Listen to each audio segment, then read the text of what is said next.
In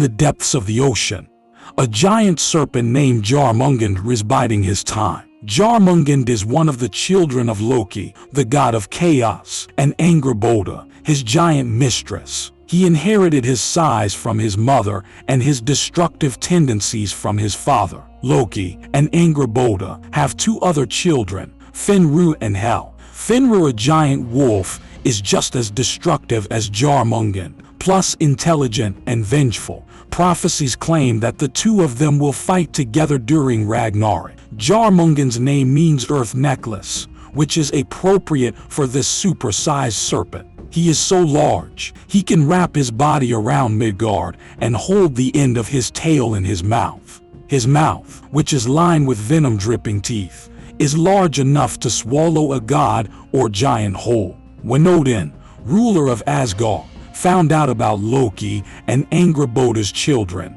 he was enraged and frightened by them. He made all of them outcasts, hurling Jormungandr into the ocean, sentencing Hel to the underworld, and devising a plot to trap Fenrir on an island by himself. Thor will get another swipe at Jormungandr during Ragnarok, the apocalyptic battle between the gods of Asgard and the giants of Jotunheim. According to ancient prophecies, the serpent himself will set Ragnarok into motion. After 3 years of relentless winter, the serpent will grow uncomfortable in his icy waters, release his tail, and head for the surface. His movement will cause earthquakes all throughout the 9 worlds, and these earthquakes will break the bonds that held Loki and Fenrir captive. Soon, Loki, Fenrir, and Jormungand will make their way to Asgard. Loki will lead an army of giants, bent on spilling the god's blood.